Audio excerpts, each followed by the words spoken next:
So going from guitar to vocals, you experimented with the vocals. What was the experimentation?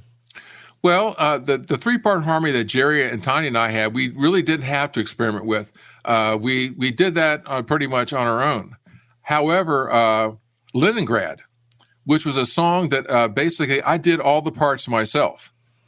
So I was looking for some kind of background harmony, oohs and ahs, that kind of thing. And Bob made the suggestion, why don't you put an ah part in here when you're on the chorus?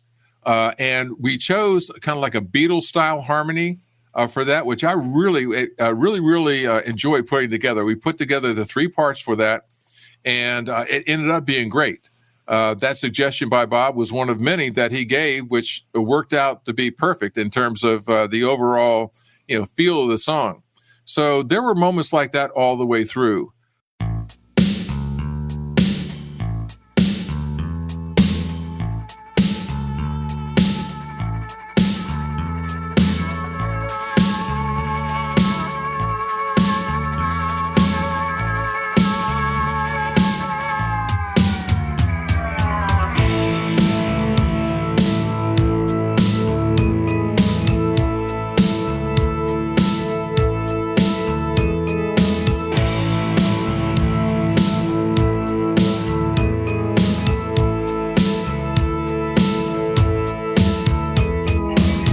Leaving Moscow on a midnight train, hard class, warm champagne, share a cubby hole with Jack and Diane, get some sleep any way we can.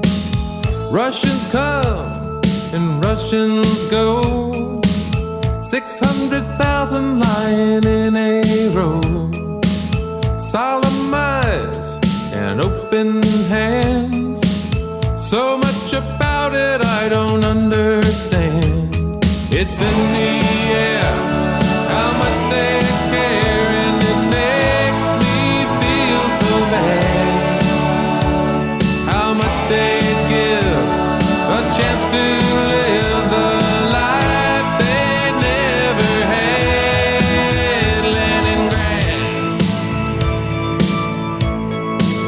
Leningrad, Leningrad, Leningrad.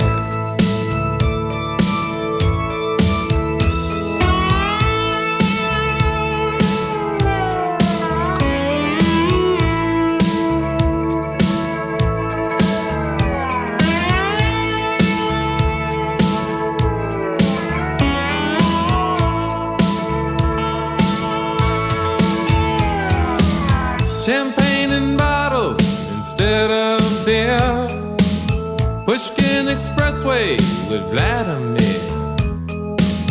Clear and cloudy, blue and gray, summer and winter in just one day. Pins and watches, hit and run, strolling on Nevsky just to have some fun. Baltic breezes and a midnight sun, Hotel Karelia when the day is done. It's in the air, how much they care, and it makes me feel so bad. How much they'd give a chance to live the life they never had.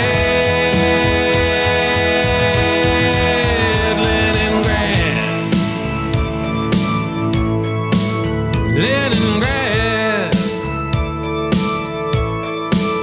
Leningrad.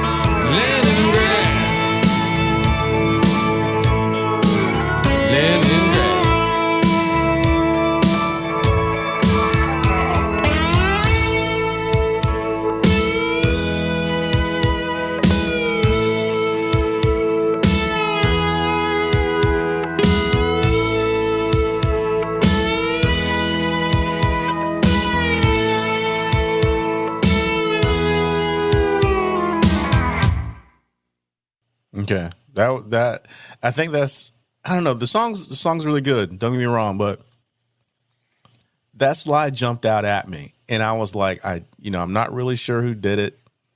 I have to ask him, but that was definitely a highlight for me in that particular song. It was good. It was a little dark because Russia's dark. It's not I'm sure it's a beautiful place if you grow up there. I think if you don't grow up there, it doesn't have a lot of light as far as day-to-day life and, just kind of the vibe. I think you caught that in all of your lyrics, but I got to ask you, since you have actually been over there, is it true to what we kind of think of Russia? Well, culturally, it's magnificent. The architecture, the music, and stuff like that are really something. When we went over there in 1990, they were just getting, perestroika and breaking down the wall, and all the rest of that stuff was just, coming to a head, so to speak. And so when we got to Leningrad or St. Petersburg, it was a lot different from Moscow. But both of those places had one thing in common. There was I can't say a sadness, but there was an atmosphere of not hopelessness, but just, well, let's put it this way. Stories about Russians drinking a lot of vodka, that shit's true. They do. They drink a lot of vodka. Okay. And they do that because there's a certain, something about living during that particular time, which was over 30 years ago. Yeah. That was part of their existence. Luckily, Tanya and I were we're still friends with Vladimir Timovir. He's a drummer up in Canada. He defected shortly after we had a chance with him. We left illegally the hotel and went back to his place in Potemkin. And stayed at his apartment, listened to his music, had all-night conversations, stayed up all night, that kind of thing. And I saw exactly how poor they were. He was a drummer at the club in the hotel where we were staying.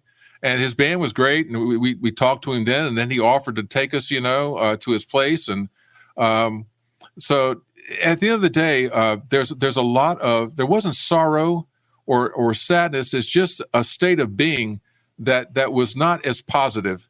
And of course, with everything changing, with the coming down of the wall and all the rest of that stuff, people were in a state of flux. They really didn't know how it was all going to work out, whether it would be violent or whether or not they would be able to really, see some kind of positive change. So the places that we went and the sites that we saw were wonderful. But the people themselves, who I loved, were exceptional. They were friendly and they were full of good conversation. One interesting thing, though, that they didn't have a lot of. You go to the markets and stuff like that, and clothing was at a real, it was rare. And you would see people when they would come out to the clubs at night, the outfits that they would put together were things that were kind of piecemeal. It's not like, you go in and you buy an entire outfit and everything matches and stuff like that. It wasn't like that at all. It's like, you buy what you could find.